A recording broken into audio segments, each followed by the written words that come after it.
ಎಲ್ರಿಗೂ ನಮಸ್ಕಾರ, welcome back to Suhasini lifestyle. ಎಲ್ಲರೂ ಹೇಗಿದ್ದೀರಾ? ಚೆನ್ನಾಗಿದ್ದೀರಾ ಅಂದ್ಕೊಂಡು. ಇವತ್ತು ಸಂಡೇ ವ್ಲಾಗ್. ಭಾನುವಾರ ಬೆಳಿಗ್ಗೆ ನಮ್ಮ ಮನೇಲಿ ಟಿಫನ್ ಮಾಡೋದು ತುಂಬ ರೇರು. ಹೊರಗಡೆ ತಿನ್ಕೊತೀವಿ ಭಾನುವಾರ ಒಂದಿನ ಮಾತ್ರ. ಏನಾದರೂ ಸ್ಪೆಷಲಾಗಿ ಮಾಡಬೇಕು ಅಂದಾಗ ಮಾತ್ರ ಮನೇಲಿ ಮಾಡ್ಕೊಂಡು ತಿನ್ನೋದು. ಸೊ ಇವತ್ತು ಸ್ವಲ್ಪ ಹುಷಾರಿರಲಿಲ್ಲ, ನನಗೆ ಕೆಮ್ಮಿತ್ತು. ಕೆಮ್ಮಾದ್ಮೇಲೆ ನೆಗಡಿ, ಆಮೇಲೆ ಗಂಟ್ಲು ನೋವು, ಜ್ವರ ಎಲ್ಲ ಶುರು ಆಗ್ಬಿಡ್ತು. ಸೊ ಅಮ್ಮರ ಮನೆ ಹತ್ರ ಒಂದು ಕ್ಲಿನಿಕಲ್ಲಿ ತೋರಿಸಿದ್ರೆ ಬೇಗ ಜ್ವರ ಕಮ್ಮಿ ಆಗುತ್ತೆ, ನನಗೆ ಹುಷಾರಾಗುತ್ತೆ. ಏನೋ ಒಂದು ಸೆಂಟಿಮೆಂಟಲ್ಲಿ ತೋರಿಸಿದ್ರೆ ಕಮ್ಮಿ ಆಗುತ್ತೆ ಅಂತ. ಹಾಗಾಗಿ ಅಲ್ಲಿಗೆ ಹೋಗೋಣ ಅಂತೇಳಿ ನಾವು ಟಿಫಿನ್ ಮಾಡಿಕೊಂಡು ಸಾಮಾನ್ಯವನ್ನು ಕರ್ಕೊಂಡು ಹೊರಟಿದ್ದೀವಿ. ಫ್ಯಾಮಿಲಿ ವ್ಲಾಗ್ನ ನಾವು ಅಮ್ಮರ ಮನೆಯಿಂದ ಶುರು ಮಾಡ್ತಿದ್ದೀನಿ. ಬೆಳಿಗ್ಗೆಯಿಂದ ಅಲ್ಲಿ ಇಲ್ಲಿ ಓಡಾಡೋದೇ ಸ್ವಲ್ಪ ಆಯಿತು ಕೆಲಸಗಳು, ಹಾಗಾಗಿ ವ್ಲಾಗ್ ಏನು ಮಾಡಿಲ್ಲ ಇವತ್ತು. ಸೊ ನಾವು ಅಮ್ಮರ ಮನೆಯಿಂದ ಬ್ಯಾಕ್ಗ್ರೌಂಡ್ ಏನೇನೋ ಇದೆ. ಇವಾಗ ಅಡುಗೆ ಮಾಡ್ತಾ ಇದ್ದಾರೆ ನಮ್ಮಮ್ಮ, ಊಟ ಮಾಡಬೇಕು. ಹೀಗೆ ವ್ಲಾಗ್ನ ಕೂಡ ಕಂಟಿನ್ಯೂ ಮಾಡೋಣ ಅಂತ. ಸಾಮಾನ್ಯ ಬಾ ಊಟ ಮಾಡೋಕ್ಕೆ ಹೋಗಿದ್ದಾರೆ. ಸಾಮಾನ್ಯ ಅವ್ರ ಫ್ರೆಂಡ್ಸ್ನ ಹುಡ್ಕೊಂಡು ಹೋಗ್ತಾನೆ. ಅವ್ರು ಬರ್ತಾ ಇಲ್ಲ, ಇವ್ನು ಬಿಡ್ತಾನೆ. ಬಾ ಬಾ ಕಟ್ ಮಾಡಿಸ್ಕೋ ಬಾ.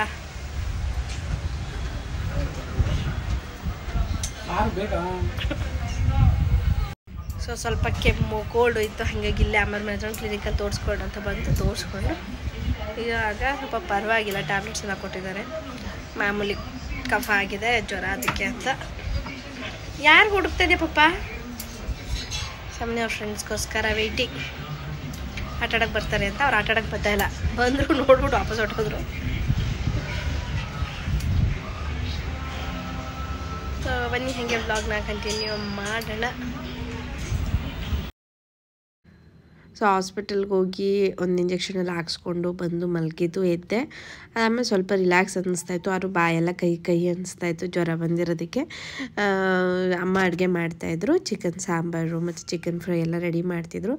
ನನ್ನ ಮಗ ಇಲ್ಲಿಗೆ ಬಂದರೆ ಸ್ವಲ್ಪ ಮುದ್ದು ಜಾಸ್ತಿ ಆಗುತ್ತೆ, ಎಲ್ರಿಗೂ ಹಂಗೆ ಅಲ್ವಾ. ಮೊಮ್ಮಕ್ಕಳು ಅಜ್ಜಿ ತಾತನ ಮನೆಗೆ ಬಂದಾಗ ಸ್ವಲ್ಪ ಜಾಸ್ತಿ ಮುದ್ದು, ಹಾಗೆ ಅವನು ಕೂಡ. ಸೊ ಅವನ್ನ ಸಮಾಧಾನ ಮಾಡಿಸಿ ಊಟಕ್ಕೆ ಅಂತ ಕರ್ಕೊಂಡು ಹೋಗ್ತಾಯಿದ್ದೆ. ಚಿಕನ್, ಇಲ್ಲಿ ನಿಂಬೆಹಣ್ಣು, ಸೌತೆಕಾಯಿ, ಈರುಳ್ಳಿ ರೆಡಿ ಇದೆ. ಇಲ್ಲಿ ಫ್ರೈ, ಏನು ಫ್ರೈ ಬೇಕಾಯ್ತು? ಅಯ್ಯೋ ಯಾವುದೋ ಒಂದು ಮಾಡಿದೆ, ಏನೋ ಒಂದು ಫ್ರೈ. ಒಟ್ಟಿನಲ್ಲಿ ಚಿಕನ್ ಫ್ರೈ ಮುಚ್ಚಿಬಿಟ್ಟು ಅಂಟ್ಕೊಂಡಿದ್ದಲ್ಲ, ನೀರು ಬಿಟ್ಕೊಂಡು. Chicken fry. ಇದು ಮೊಟ್ಟೆ ಕೊಡಿ ಈಗ ಹಾಕಿದ್ಯಾ? ಇದು ಮೊಟ್ಟೆ ಕೊಡಿ ಸಾರು. ನಾವು ಭಾನುವಾರ ಎಲ್ಲೇ ಹೋದ್ರೂ ಹೋಗೋಷ್ಟರಲ್ಲೇ ಮಧ್ಯಾಹ್ನ ಆಗ್ಬಿಡುತ್ತೆ. ಯಾಕೆಂದರೆ ಸಾಮಾನ್ಯಕ್ಕೆ 9 ಗಂಟೆಯಿಂದ 11 ಗಂಟೆವರೆಗೂ ಅಬಾಕಸ್ ಕ್ಲಾಸ್ ಇರುತ್ತೆ. 11 ಗಂಟೆಗೆ ಅವನ್ನ ಮುಗಿಸ್ಕೊಂಡು, ಆ ಕ್ಲಾಸ್ ಮುಗಿಸ್ಕೊಂಡು ಅದಾದಮೇಲೆ ಕರ್ಕೊಂಡು ಹೋಗಬೇಕು. ಇವತ್ತು ಹಾಗೆ ಆಯಿತು. 11 ಗಂಟೆ ಇಲ್ಲಿ ಬಿಟ್ಟಿದ್ದು ನಮ್ಮ ಮನೆ ಹತ್ರ. ಅಮ್ಮರ ಮನೆಗೆ ಹೋಗೋಷ್ಟರಲ್ಲಿ ನಾವು ಆಲ್ರೆಡಿ 12 ಗಂಟೆ ಆಗೇ ಹೋಯಿತು. ಕ್ಲಿನಿಕಲ್ಲಿ ತೋರಿಸಿ ಒಂದು ಇಂಜೆಕ್ಷನ್ ಹಾಕ್ಸ್ಕೊಂಡು ಹೋಗೋಷ್ಟರಲ್ಲಿ ಊಟ ಟೈಮ್ ಆಗೇ ಹೋಯಿತು. ಸೊ ಒಂದೊಳ್ಳೆ ಊಟ ಮಾಡಿ ನಿದ್ದೆ ಮಾಡಿ ನೈಟು ಮತ್ತೆ ಅಲ್ಲೇ ಊಟ ಮುಗಿಸ್ಕೊಂಡು ನಾವು ಮನೆಗೆ ಬಂದುಬಿಟ್ವಿ. ನಾನು ಯಾವ ವ್ಲಾಗು ಮಾಡಲಿಲ್ಲ ಫ್ಯಾಮಿಲಿ, ಇವತ್ತು ಹುಷಾರಿಲ್ಲದೆ ಇರೋ ಕಾರಣ. ಇನ್ನು ಅಮ್ಮನ ಮನೆಯಿಂದ ಬರಬೇಕಾದ್ರೆ ನಾನು ಸೊಪ್ಪು ತರಕಾರಿ ಎಲ್ಲ ತೊಗೊಂಬರ್ತೀನಿ. ನಮ್ಮಮ್ಮ ತೆಗೆದಿಟ್ಟಿರ್ತಾರೆ. ನಮ್ಮಮ್ಮರು ಬೆಳೆಯಲ್ಲ, ಯಾಕೆಂದರೆ ಅವರು ಬೆಂಗಳೂರಲ್ಲಿ ಇರೋದು. ಇದೆಲ್ಲ ಯಾವುದೂ ಬೆಳೆಯಲ್ಲ, ಎಲ್ಲ ಕಾಸು ಕೊಟ್ಟೆ ತಗೊಳ್ಳೋದು. ಸ್ಟಿಲ್ ಅದು ಒಂದು ಇರುತ್ತಲ್ವ, ಅಮ್ಮನ ಮನೆಗೆ ಹೆಣ್ಮಕ್ಳು ಹೋಗ್ತಾ ಇದ್ದಾರೆ ಅಂದರೆ ಏನೇನು ಸಾಧ್ಯ ಆಗುತ್ತೋ ಅದನ್ನೆಲ್ಲ ಕೊಟ್ಟು ಕಳಿಸೋದು. ಸೊ ನಮ್ಮಮ್ಮರು ಏನು ಬೆಳೆದೇ ಇರೋ ಕಾರಣ ಅಂಗಡಿಯಲ್ಲಿ ಕಾಸು ಕೊಟ್ಟು ಎಲ್ಲ ತೆಗೆದಿಟ್ಟಿರ್ತಾರೆ. ಇದು ಮಿಕ್ಸ್ ಸೊಪ್ಪು, ಮೊಸಪ್ಪು ಸಾರು ಮಾಡಿದ್ರೆ ಸೂಪರಾಗಿರುತ್ತೆ. ಎಲ್ಲ ಥರ ಸೊಪ್ಪನ್ನು ಮಿಕ್ಸ್ ಮಾಡಿ ಕೊಡ್ತಾರೆ. ಮತ್ತು ಉಪ್ಸಾರು ಸೊಪ್ಪಿದು ಎಷ್ಟು ಫ್ರೆಶ್ ಆಗಿರೋ ಸೊಪ್ಪು ಗೊತ್ತಾ. ಸೊಪ್ಪು, ಟೊಮೊಟೊ ಮತ್ತು ತರಕಾರಿ ಎಲ್ಲನೂ ತೆಗೆದಿಟ್ಟಿರು. ಸೊ ತಂದು ಎಲ್ಲನೂ ಅದರ ಜಾಗಕ್ಕೆ ಸೇರಿಸಿ ಬೆಳಗ್ಗೆಯಿಂದ ಮತ್ತೆ ವ್ಲಾಗ್ ವೆಲ್ಕಮ್ ಬ್ಯಾಕ್. ಏನಂದರೆ ನೆನ್ನೆ ವ್ಲಾಗ್ನ ನಾನು ಕಂಟಿನ್ಯೂ ಮಾಡೋಕ್ಕಾಗಲೇ ಇಲ್ಲ. ಸ್ವಲ್ಪ ಹುಷಾರಿಲ್ಲದೆ ಇರೋದ್ರಿಂದ ಒಂಚೂರು ಕೆಮ್ಮು ಶುರುವಾಯಿತು. ಆಗಲೇ ಒಂದು 15 ದಿವಸದ ಹಿಂದೆ ಕೆಮ್ಮು ಆಯಿತು. ಅದಾದಮೇಲೆ ನೆಗಡಿ, ಆಮೇಲೆ ಜ್ವರ, ಈ ಥರ ಒಂದಾದ್ಮೇಲೆ ಒಂದು ಬರ್ತಾನೆ ಇದೆ. ಹಾಗಾಗಿ ನೆನ್ನೆ ಹಾಸ್ಪಿಟಲ್ಗೆ ಹೋಗಬೇಕು ಅಂತಲೇ ಅಲ್ಲಿಗೆ ಹೋಗಿದ್ದು. ಕ್ಲಿನಿಕಲ್ಲಿ ತೋರಿಸ್ಕೊಬೇಕಿತ್ತು ಅಂತೇಳಿ. ಅಲ್ಲಿ ತೋರಿಸೋ ಸ್ವಲ್ಪ ಹುಷಾರಾಗುತ್ತೆ ನನಗೆ ಅಂತ ಹೋಗಿದ್ದು. ಸೊ ಅಲ್ಲಿಂದ ಬಂದ್ವಿ. ನನಗೆ ಮತ್ತೆ ವ್ಲಾಗ್ ಕಂಟಿನ್ಯೂ ಮಾಡೋಕ್ಕಾಗಲೇ ಇಲ್ಲ. ಸೊ ನನಗೇನು ವ್ಲಾಗು ಮಾಡೋಕ್ಕಾಗಿಲ್ಲ. ಒಂದು ಸಣ್ಣ ಕ್ಲಿಪ್ಪಿಂಗ್ ತೊಗೊಂಡಿದ್ದೆ, ಅದನ್ನಷ್ಟೇ ನಿಮ್ಮ ಜೊತೆಗೆ ನಾನು ಶೇರ್ ಮಾಡಿದ್ದೀನಿ. ಹಾಗೆ ಸಿಕ್ಕಾಪಟ್ಟೆ ಬೆಳಕು. ಸೊ ಇನ್ನೊಂದು ವಿಷಯ ನಿಮ್ಮ ಜೊತೆ ನಾನು ಶೇರ್ ಮಾಡ್ಕೋಬೇಕು. ಏನಂದರೆ ಸಾಮಾನ್ಯದು ನೆಕ್ಸ್ಟ್ ಮಂತು ಫೆಬ್ರವರಿ 11ಗೆ ಬರ್ತ್ಡೇ ಇದೆ, 11ನೇ ತಾರೀಕು. ಸೊ ಅವನಿಗೆ ಪ್ರೀ ಬರ್ತ್ಡೇ ಗಿಫ್ಟ್ ಅಂತ ಒಂದು ಗಿಫ್ಟ್ ಸಿಕ್ಕಿದೆ. ಅದು ತುಂಬ ಕಾಸ್ಟ್ಲಿ ಗಿಫ್ಟು. ಈಗ ಆಲ್ರೆಡಿ ತಮ್ಮನೇಲೆಲ್ಲ ನೋಡಿ ನೀವು ಗೊತ್ತಾಗಿರುತ್ತೆ. ಯಾರು ಕೊಡಿಸಿದ್ದು ಏನು ಅಂತ ನಾನು ಶೇರ್ ಮಾಡ್ತೀನಿ.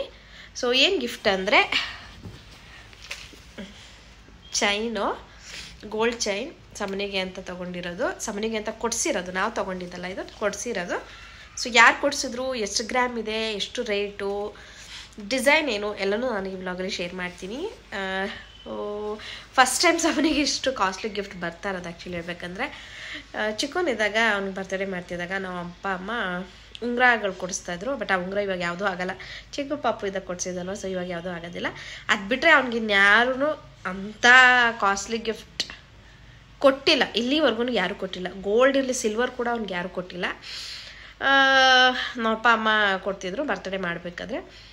ಆದಮೇಲೆ ನಾವು ಆ ಥರ ಬರ್ತಡೇ ಸೆಲೆಬ್ರೇಟ್ ಮಾಡಲಿಲ್ಲ ಕಾರಣಾಂತರಗಳಿಂದ. ಒಂದೊಂದೇ ರೀಸನು, ಅವನು 3 ಇಯರ್ಸ್ 3 ಇಯರ್ಸ್ ಇದ್ದಾಗಲ 2 ಇಯರ್ಸ್ ಇರೋವರೆಗೂ ಬರ್ತಡೇ ಮಾಡಿದ್ವಿ. 3 ಇಯರ್ ಇದ್ದಾಗ ಅವನಿಗೆ ಅಕ್ಷರಾಭ್ಯಾಸ ಮಾಡಿಸೋಣ ಅಂಥೇಳಿ ನಾವು ಎಲ್ಲೋಗಿದ್ವಿ, ಕೊಲ್ಲೂರ್ಗೆ ಹೋದ್ವಿ ಅವನು 3ನೇ ವರ್ಷದ ಬರ್ತಡೇಗೆ. ಸೊ ಹಾಗಾಗಿ ನಾವು ಇಲ್ಲಿರಲಿಲ್ಲ, ಹಾಗಾಗಿ ಅವತ್ತು ಆ ಸತಿ ಏನೂ ಸೆಲೆಬ್ರೇಟ್ ಮಾಡಲಿಲ್ಲ. ಇನ್ನು 4ನೇ ವರ್ಷಕ್ಕೆ ಫೆಬ್ರವರಿ 11ಕ್ಕೆ ನನ್ನ ಮಗನ ಬರ್ತಡೇ, ಬಟ್ ಜನವರಿ 13ಗೆ ನನ್ನ ತಮ್ಮ ಹೋಗ್ಬಿಟ್ಟ. ಹಾಗಾಗಿ ನಾವು ಆ ಇಯರ್ ಏನು ಬರ್ತಡೇ ಸೆಲೆಬ್ರೇಷನ್ ಮಾಡಲಿಲ್ಲ. ಅದಾದಮೇಲೆ ನಾವು 5th ಇಯರ್ ಒಂದು ಬರ್ತಡೇ ಸೆಲೆಬ್ರೇಷನ್ ಮಾಡಿದ್ವಿ, ಯಾಕಂದ್ರೆ 5ನೇ ವರ್ಷ ಅಂತೇಳಿ. ಅದಾದ ನಂತರ 6ನೇ ವರ್ಷದ್ದು ಏನಾಯಿತು, 6ನೇ ವರ್ಷ ಕೂಡ ಸಿಂಪಲಾಗಿ ಮನೆಯಲ್ಲಿ ಬರ್ತಡೇ ಸೆಲೆಬ್ರೇಷನ್ ಮಾಡ್ಕೊಂಡಿದ್ವಿ. 7ನೇ ವರ್ಷಕ್ಕೆ ಅವನಿಗೆ ಹುಷಾರಿರಲಿಲ್ಲ. ಲಾಸ್ಟ್ ಇಯರ್ ಅಂತೂ ಅವನದು ಎಷ್ಟು worst birthday, last year worst ಅಂದರೆ ಸೆಲೆಬ್ರೇಷನಲ್ಲಿ. ಇನ್ಫ್ಯಾಕ್ಟ್ ನಮ್ಮ ಮನೇಲಿ ನಾವು ಒಂದು ನಾನ್ ವೆಜ್ ಕೂಡ ಮಾಡಿ ತಿಂದಿಲ್ಲ ಲಾಸ್ಟ್ ಇಯರು. ಅಷ್ಟು ಕೆಟ್ಟದಾಗ ಸೆಲೆಬ್ರೇಟ್ ಮಾಡಿದ್ವಿ. ಬರ್ತಡೇ ಚೆನ್ನಾಗಿತ್ತು, ಬಟ್ ಸೆಲೆಬ್ರೇಟ್ ಮಾಡಿದ್ದು ಅಷ್ಟು ಇದಾಗಿ. ಸೊ ಈ ಥರ ಇತ್ತು. ಏನೋ ಹೇಳ್ತಾಯಿದ್ದೆ, ಆ್ಯಕ್ಚುಲಿ ನನಗೆ ಪ್ರಸಾದ ಕೊಡೋದಕ್ಕೆ ಬಂದರು. ಸೊ ನಾನು ವ್ಲಾಗ್ ನನಗೆ ಸ್ಟಾಪ್ ಮಾಡಿದೆ, ಅದು ಏನು ಹೇಳ್ತಾಯಿದ್ದೆ ಅಂತ ನಾನೇ ಮರ್ತ್ಬಿಟ್ಟಿದ್ದೀನಿ. ಸೊ ಈ ಥರ ಇತ್ತು ಅವ್ನ ಬರ್ತಡೇಗಳೆಲ್ಲ. ಸಮನಿ ಬರ್ತಡೇ ಅಂದರೆ ನಮಗೇನೋ ಒಂಥರ ಹಬ್ಬ ಥರನೇ ಅವತ್ತು. ಸೊ ಈ ಸರಿ ಬರ್ತಡೇಗೆ ಒಂದು ಕಾಸ್ಟ್ಲಿಯಸ್ಟ್ ಗಿಫ್ಟ್ ಬಂದಿದೆ. ಆಗಲೇ ಹೇಳ್ದಂಗೆ ಚೈನ್ ಸಕ್ಕತ್ತಾಗಿದೆ ಡಿಸೈನು, ನನಗೆ ತುಂಬ ಇಷ್ಟ ಆಯಿತು. ನಾವು ಹೋಗಿದ್ವಿ ತೊಗೊಳೋದಕ್ಕೆ, ಬಟ್ ಕೊಡಿಸಿದ್ದು ಯಾರು ಅಂತ ಹೇಳ್ತೀನಿ. ಸೊ ಬನ್ನಿ ಡಿಸೈನ್ ಹೇಗಿದೆ ತೋರಿಸ್ತೀನಿ. ಓಪನ್ ಮಾಡ್ತೀನಿ ರೀ. ಈ ರೀಲ್ಸಲ್ಲೆಲ್ಲ ಬರುತ್ತಲ್ವ, ಐಫೋನ್ ತೊಗೊಂಡು ಓಪನ್ ಮಾಡ್ಬೇಕಾದ್ರೆ ಬಿಳಿಸ್ಬಿಡ್ತಾರಲ್ಲ, ಹಂಗೆ ಆಗ್ಬಿಟ್ಟದು. ಸೊ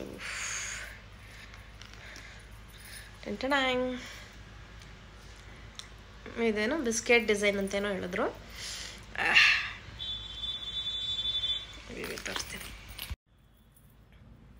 ಸೊ ಈ ಥರ ಇದೆ. ಆ್ಯಂಡ್ ಹಾಕ್ಕೊಂಡೋಗು ಅಷ್ಟೇ ತುಂಬಾ ಚೆನ್ನಾಗಿ ಕಾಣಿಸುತ್ತೆ ನೋಡಿ. ಈ ಥರ ಇದೆ ಡಿಸೈನ್. ನಾನು ಹತ್ರದಿಂದ ತೋರಿಸ್ತೀನಿ. ಸೊ ಚೈನ್ ಡಿಸೈನ್ ಬಂದು ಈ ರೀತಿ ಇದೆ ಫ್ಯಾಮಿಲಿ. ಇದು ಬಿಸ್ಕೆಟ್ ಡಿಸೈನ್ ಅಂತ ಏನೋ ಹೇಳಿದ್ರು. ನಂಗೆ ತುಂಬ ಇಷ್ಟ ಆಯಿತು, ನನ್ನ ಹಸ್ಬೆಂಡ್ಗೂ ಇಷ್ಟ ಆಯಿತು. ಅಂದರೆ ನಮ್ಮ ಮನೇಲಿ ರೆಗ್ಯುಲರ್ ಚೈನ್ಗಳನ್ನ ಯೂಸ್ ಮಾಡೋದು, ಈ ಹಗ್ಗ ಥರ ಡಿಸೈನು ಅಥವಾ ನನ್ನ ಹಸ್ಬೆಂಡ್ ಹಾಕೊಳ್ಳೋ ಥರ ಒಂದು ಸಣ್ಣಕ್ಕೆ ಬರುತ್ತೆ ಆ ರೀತಿ ಡಿಸೈನ್ಗಳನ್ನೇ ನಾವು ಜಾಸ್ತಿ ಯೂಸ್ ಮಾಡ್ತೀವಿ. ಮಾಂಗಲ್ಯ ಚೈನ್ ಆಗಲಿ ಎಲ್ಲನೂ ಅದೇ ರೀತಿಯೇ ಡಿಸೈನ್ ಇರೋದು. ಸೊ ಈ ರೀತಿ ಡಿಸೈನೆಲ್ಲ ನಮ್ಮ ಮನೆಯವ್ರಿಗೆ ಅಷ್ಟು ಇಷ್ಟ ಆಗಲ್ಲ. ಜಾತ್ರೆ ಥರ ಇರುತ್ತೆ ಬಟ್ ಈ ಥರದವೆಲ್ಲ ಯಾವುದೂ ತೊಗೊಳಕ್ಕೆ ಹೋಗಲ್ಲ. ಬಟ್ ಈ ಸತಿ ನೋಡಿದ ತಕ್ಷಣ ಇಷ್ಟ ಆಯಿತು. ಆ್ಯಂಡ್ ಸಮನಿಗೆ ಅಂತ ತೊಗೊತಾ ಇರೋದು. ಅವನು ಖಂಡಿತವಾಗ್ಲೂ ನಾವು ಹಾಕಲ್ಲ, ಯಾಕೆಂದರೆ ಈ ವಯಸ್ಸಿಗೆ ಅದೆಲ್ಲ ಹಾಕಿ ಮಕ್ಳಿಗೆ ಆಸೆ ಹುಡ್ಸೋದೆಲ್ಲ ಮಾಡೋಣ ನಾವು. ಏನೋ ಅವ್ನ ಹೆಸ್ರು ಹೇಳಿ ತೊಗೊಂಡಿರೋದಷ್ಟೇ. ಬಟ್ ಅವ್ನಿಗೆ ಹಾಕ್ಕೊಂಡು ಓಡಾಡಿಸ್ತೀವಿ ಅನ್ನೋದೆಲ್ಲ ಸುಳ್ಳು. ನಾವು ನಮ್ಮನೇಲಿ ಆ ರೀತಿ ಯಾರಿಗೂ ಅಭ್ಯಾಸನೂ ಇಲ್ಲ, ಹಾಕ್ಕೊಬೇಕು ಅದನ್ನು ಹಾಕ್ಕೊಂಡು ಓಡಾಡಿಸ್ಬೇಕು ಅನ್ನೋದು. ಸೊ ಹಾಗಾಗಿ ಅವನಿಗೂ ಆ ಮೈಂಡ್ಸೆಟ್ ಬರಬಾರ್ದು, ಒಡವೆಗಳೆಲ್ಲ ಹಾಕ್ಕೋಬೇಕು, ಎಲ್ಲ ಶೋ ಆಫ್ ಮಾಡಬೇಕು ಅನ್ನೋದು ಬರಬಾರ್ದು ಅಂತ. ಸೊ ಹಾಗಾಗಿ ಖಂಡಿತವಾಗ್ಲೂ ನಾವು ಅವ್ನಿಗೀಗ ಹಾಕ್ಸಲ್ಲ. ಬಟ್ ಸ್ಟಿಲ್ ಅವನ ಹೆಸ್ರು ಹೇಳಿ ತೊಗೊಂಡಿರೋದು. ಆ್ಯಂಡ್ ಇದನ್ನು ಯಾರು ಕೊಡಿಸಿದ್ದು ಅಂದರೆ, ಯಾರು ಕೊಡಿಸಿರ್ತಾರೆ ಖಂಡಿತವಾಗ್ಲೂ ನಾವು ಅಮ್ಮ ಅಪ್ಪನೇ ಕೊಡಿಸೋದು. ನಮಗೆ ಚಿನ್ನ ಎಲ್ಲ ಇನ್ನು ಯಾರೂ ಕೊಡಿಸಲ್ಲ. ಸೊ ನಮ್ಮ ಅಪ್ಪ ಅಮ್ಮ ಅವ್ನು ಹುಟ್ಟಿದಾಗಿಂದನೂ ಹೇಳ್ತಾನೇ ಇದ್ದರು ಅವ್ನು ಚೈನ್ ಮಾಡಿಸ್ಕೊಡ್ಬೇಕು ಅಂತ. ಆ್ಯಂಡ್ ನಮ್ಮಮ್ಮ ಈಗ ಒಂದು ವರ್ಷದಿಂದನೇ ಅಂತ ಅಂದ್ಕೊಳ್ಳಿ, ನಾನು ಹೋದಾಗೆಲ್ಲ ಎಣಿಸ್ಬಿಟ್ಟು ಇಟ್ಬಿಟ್ಟು ಬರ್ತಾಯಿದ್ದೆ. ಆದರೆ ಒಂದೊಂದು ತಿಂಗಳು ಸಂಬಳ ಬಂದಾಗೆಲ್ಲ ಅದರಲ್ಲಿ 5,000 ರೂಪಾಯಿನ ಎತ್ತಿಡ್ತಾಯಿದ್ರು, ಉಂಡಿಲ್ಲಿ ಒಂದು ಇದರಲ್ಲಿ ಹಾಕಿ ಇಡ್ತಾಯಿದ್ರು. ನಾನು ಹೋದಾಗೆಲ್ಲ ಲೆಕ್ಕ ಹಾಕ್ಬಿಟ್ಟು ಬರ್ತಾಯಿದ್ದೆ, ಇಷ್ಟಿದೆ ಅಂತ. ಸೊ 5,000 2,000 ಕೈಲಿ ಎಷ್ಟಾಗುತ್ತೋ ಅಷ್ಟನ್ನು ಸೇರಿಸಿ ಕೂಡಿಕ್ಕಿ ಕೊನೆಯಲ್ಲಿ ಈ ಥರದೊಂದು ಮಾಡಿಸ್ಕೊಟ್ಟಿದ್ದಾರೆ. ತುಂಬಾ ಖುಷಿ. ಅವ್ರಿದ್ದು ಮಾಡಿಸ್ಕೊಟ್ಟಿದ್ದಾರೆ ಅನ್ನೋದಕ್ಕಿಂತ ಅವರಷ್ಟು ಕಷ್ಟಪಟ್ಟು ಸೇವ್ ಮಾಡಿ ಕೊಡಿಸಿದ್ದಾರೆ ಅನ್ನೋದೇ ಜಾಸ್ತಿ ಖುಷಿ ನನಗೆ. ಆ ಮೊಮ್ಮಗಂಗೆ ಮಾಡಬೇಕು ಅಂತ ಅಂದ್ಕೊಂಡ್ರು, ಹಂಗೆ ಮಾಡಿಸ್ಕೊಟ್ರು. ಸೊ ಅದು ನಂಗೆ ತುಂಬ ಖುಷಿ, ಸಿಕ್ಕಾಪಟ್ಟೆ ಖುಷಿ ನನಗೆ. ಡಿಸೈನ್ ಹೇಗಿದೆ ನೀವು ಕಮೆಂಟಲ್ಲಿ ನಂಗೆ ತಿಳಿಸ್ಲೇಬೇಕು ಖಂಡಿತವಾಗ್ಲೂ. ಇನ್ನು ಗ್ರಾಮ್ ಎಷ್ಟಿದೆ, ರೇಟ್ ಎಷ್ಟಾಯಿತು ಇದನ್ನು ನಾನು ನಿಜವಾಗ್ಲೂ ಹೇಳಲ್ಲ ಫ್ಯಾಮಿಲಿ, ಯಾಕೆಂದರೆ ಇದು ಗಿಫ್ಟ್ ಅಂತ ಕೊಡಿಸಿರೋದು ನಮ್ಮ ಅಮ್ಮ ಅಪ್ಪ ಅವ್ರ ಪ್ರೀತಿಯಿಂದ ನನ್ನ ಮಗನಿಗೆ ಅಂತ ಮಾಡಿಸ್ಕೊಟ್ಟಿರೋದು. ಸೊ ಇದ್ರ ರೇಟ್ ಎಷ್ಟು, ಇದೆಷ್ಟು ಗ್ರಾಮ್ ಇದೆ ಅಂತ ನಾನು ಹೇಳಲ್ಲ, ಯಾಕೆಂದರೆ ಅವ್ರ ಪ್ರೀತಿಯಿಂದ ನನಗೆ ಮಾಡಿಸ್ಕೊಟ್ಟಿರೋದನ್ನು ಇಷ್ಟ ಆಯಿತು ಇಷ್ಟಿದೆ ಅಂತ ಹೇಳೋದಕ್ಕೆ ನನಗೆ ಇಷ್ಟ ಆಗಲ್ಲ. ಹಾಗಾಗಿ ಅವ್ರ ಪ್ರೀತಿಗೆ ನಾನು ಬೆಲೆನೇ ಕಟ್ಟೋಕ್ಕಾಗಲ್ಲ. ಅವ್ರು ಮಾಡೋ ಅಂಥ ಅವ್ರು ನಮಗೋಸ್ಕರ ಮಾಡೋದನ್ನು ನಾನು ಬೆಲೆ ಕಟ್ಟಿ ಹೇಳೋಕ್ಕಾಗೋದೇ ಇಲ್ಲ. ಹಾಗಾಗಿ ನಾನು ಹೇಳಲ್ಲ ಫ್ಯಾಮಿಲಿ ಎಷ್ಟಾಯಿತು ಅಂತ. ನೀವೆಲ್ಲ ಗೆಸ್ ಮಾಡ್ಕೋಬೋದು ಎಷ್ಟಿರ್ಬೋದು. 20 ಇಂಚಿದೆ ಇದು, ಸಮನಿ ಕರೆಕ್ಟ್ ಇದೆ. ಲೆಂತು ಸ್ವಲ್ಪ ಲಾಂಗೇ ಇದೆ, ಬಟ್ ಅವ್ನು ಸ್ವಲ್ಪ ಹೈಟೆಲ್ಲ ಜಾಸ್ತಿ ಇದ್ದಾನಲ್ವ, ಹೈಟೆಲ್ಲ ಸ್ವಲ್ಪ ಜಾಸ್ತಿನೇ ಬರ್ತಾನೆ ಅವ್ರ ಪಪ್ಪನ ಥರ. ಹಾಗಾಗಿ ಸ್ವಲ್ಪ ಲೆಂತೇ ಇರಲಿ ಅಂತ ತೊಗೊಂಡಿದ್ದೀವಿ. ಸ್ವಲ್ಪ ದೊಡ್ಡವರಾದ್ಮೇಲೆ ಹಾಕೋಬೋದು ಅಂತ. ಆ್ಯಂಡ್ ನಾವೆಲ್ಲ ಹಾಕ್ಕೊಂಡ್ರು ಕರೆಕ್ಟಾಗಿ ಆಗುತ್ತೆ ಅಂತಷ್ಟೇ. ಸೊ ಎಷ್ಟಿರ್ಬೋದು ಅಂತ ನೀವು ಗೆಸ್ ಮಾಡಬೇಕು. ಫ್ಯಾಮಿಲಿ ಡಿಸೈನ್ ಹೇಗಿದೆ ಅಂತ. ಸೊ ನೋಡಿ, ಇದು ಸ್ವಲ್ಪ ಲಾಂಗೇ ಇದೆ. ಸೊ ತುಂಬ ಖುಷಿ, ತುಂಬಾ ಖುಷಿ, ಹೇಳ್ಕೊಳಕ್ಕಾಗ್ತಲ್ಲ ಅಷ್ಟು ಖುಷಿ.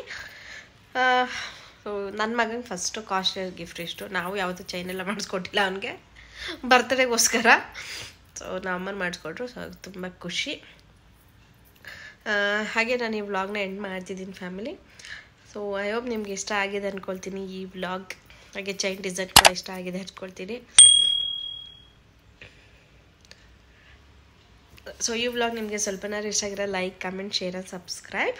ಹಾಗಲೇ ಹೇಳ್ದಾಗೆ ರೇಟ್ ಬಗ್ಗೆ ನಿಜವಾಗ್ಲೂ ಕೇಳಬೇಡಿ, ನಾನು ಹೇಳಲ್ಲ. ಸಾರಿ, ಮೊದಲನೇದಾಗಿ ಕೇಳ್ತಾ ಇದ್ದೀನಿ, ಎಲ್ಲರೂ ಕ್ಷಮಿಸ್ಬಿಡಿ. ಯಾಕೆಂದರೆ ಎಷ್ಟು ಗ್ರಾಮ್ ಇದೆ, ಎಷ್ಟು ರೇಟ್ ಆಯಿತು ಅದ್ರ ಬಗ್ಗೆ ಇನ್ಫಾರ್ಮೇಷನ್ ನಾನು ಇದೊಂದು ಒಡವೆ ಕೊಡೋದಿಲ್ಲ. ಯಾಕೆಂದರೆ ಇದು ನಮ್ಮಪ್ಪ ಅಮ್ಮ ಪ್ರೀತಿಯಿಂದ ಮಾಡಿಕೊಟ್ಟಿರೋದು. ನಮ್ಮಪ್ಪ ಅಮ್ಮ ತುಂಬ ದಿವಸದಿಂದ ಕಷ್ಟಪಟ್ಟು ಕೂಡಿಕೆ ಮಾಡಿಸ್ಕೊಟ್ಟಿರೋದು. ಸೊ ಇದಕ್ಕೆ ಇಷ್ಟು ಬೆಲೆ ಅಂತ ಹೇಳೋಕ್ಕೆ ನನಗೆ ಇಷ್ಟ ಇಲ್ಲ, ಇದಕ್ಕೆ ಬೆಲೆನೇ ಕಟ್ಟೋಕ್ಕಾಗಲ್ಲ. ಹಾಗಾಗಿ ನಾನು ರೇಟ್ ಹೇಳಲ್ಲ. ರಿಲಿ ಸಾರಿ. ನಿಮಗೆ ಬೇಕು ಡಿಸೈನ್ ಬೇಕು ಅಂದರೆ ಸ್ಕ್ರೀನ್ಶಾಟ್ ಮಾಡ್ಕೊಳ್ಳಿ. ನಾನು ನಿಮಗೆ ಬ್ಯಾಕ್ ಕ್ಯಾಮ್ರಾದಲ್ಲಿ ಕ್ಲಿಯರಾಗಿ ನಾನು ಎಷ್ಟೊಂದು ನಿಮಿಷ ವೀಡಿಯೋ ಮಾಡಿದ್ದೀನಿ, ನೀವು ಸ್ಕ್ರೀನ್ಶಾಟ್ ತೊಗೊಳ್ಳಿ. ನಿಮ್ಗೆ ಎಷ್ಟು ಗ್ರಾಮಿಗೆ ಬೇಕಾದ್ರೂ ಮಾಡಿಕೊಡ್ತಾರೆ, ಇಷ್ಟೇ ಗ್ರಾಮ್ ಅಂತ ಏನಿಲ್ಲ. ಆ್ಯಂಡ್ ಇದು ನಾವು ಮಾಡಿಸ್ಕೊಂಡಿದ್ದಲ್ಲ, ಇದು ರೆಡಿ ಇತ್ತು. ಆ್ಯಂಡ್ ನಾವು ಇದನ್ನು ತೊಗೊಂಡಿರೋದು ಬಂದು ನಮ್ಮ ಅಮ್ಮರ ಮನೆ ಹತ್ರ ಇರೋ ಒಂದು ಸೇಟು ಅಂಗಡಿ. ನಮ್ಗೆ ಗೊತ್ತಿರೋರು ಅಂದರೆ ತುಂಬ ವರ್ಷದಿಂದ, ನನ್ನ ಮದುವೆ ಟೈಮಿಂದನೂ ನಾವು ಅವ್ರ ಹತ್ರನೇ ಎಲ್ಲ ಒಡವೆ ಇನ್ಕ್ಲೂಡಿಂಗ್ ಅಂದರೆ ನಾನು ಕಿವಿಲಿ ಹಾಕ್ಕೊಂಡಿರೋ ಓಲೆಯಿಂದ ಹಿಡಿದು ನಮ್ಮ ಮನೇಲಿ ಏನೇ ಒಂದು ಸಣ್ಣ ಮೂಗ್ ಬಟ್ ಬೇಕು ಅಂದರೂ ನಾವು ಅಲ್ಲಿಗೆ ಹೋಗೋದು. ಒಂದು ಮೂಗ್ ಬಟ್ ಬೇಕು ಅಂದರೂ ನಾನು ಅಲ್ಲಿಗೆ ಹೋಗೋದು, ಇಲ್ಲೆಲ್ಲೂ ತೊಗೊಳ್ಳಲ್ಲ ನಾನು. ಹಾಗಾಗಿ ಅದೇ ಅಂಗಡಿಗೆ ಹೋಗ್ತೀವಿ ಯಾವಾಗ್ಲೂ. ಅವ್ರು ಅಷ್ಟೇ ಪರಿಚಯ, ಅಷ್ಟೇ ಇದರಿಂದ ಹೇಳ್ತಾರೆ ಯಾವುದೇ ಒಡವೆ ತೊಗೋಬೇಕಾದ್ರೂ. ಮೇ ಬಿ ಅವ್ರು ವ್ಯಾಪಾರ ಮಾಡ್ಬೋದು ಅನಿಸುತ್ತೆ, ಬಟ್ ನಮಗೆ ಇಷ್ಟು ವರ್ಷದಲ್ಲಿ ಇಷ್ಟು ಸತಿ ಹೋಗಿರ್ತೀವಲ್ಲ, ವ್ಯಾಪಾರ ಮಾಡ್ತಾರೆ. ಬಿಸ್ನೆಸ್ ಇಲ್ಲದೆ ಅವ್ರು ಲಾಸ್ ಮಾಡ್ಕೊಂಡಂತೂ ಮಾಡಲ್ಲ. ಬಟ್ ಕೆಲವೊಂದನ್ನು ನಾವು ಡಿಸೈನ್ ಸೆಲೆಕ್ಟ್ ಮಾಡಿದಾಗ ಅವ್ರು ಅದರಲ್ಲಿ ಏನಾದ್ರು ಡಿಫೆಕ್ಟ್ ಇದ್ದರೆ, ಅಂದರೆ ಇದು ಸರಿ ಹೋಗಲ್ಲ, ಕಟ್ಟಾಗುತ್ತೆ, ಅಥವಾ ಡೈಲಿ ಯೂಸ್ಗಾಗಲ್ಲ, ಅಥವಾ ಈ ಥರದ್ದು ಆಗಲ್ಲ ಅಂತ ಏನಾದರೂ ಅದ್ರ ಬಗ್ಗೆ ಸ್ವಲ್ಪ ನೆಗೆಟಿವ್ ಇದ್ದರೆ ಅದನ್ನು ಹೇಳ್ತಾರೆ ನಮಗೆ.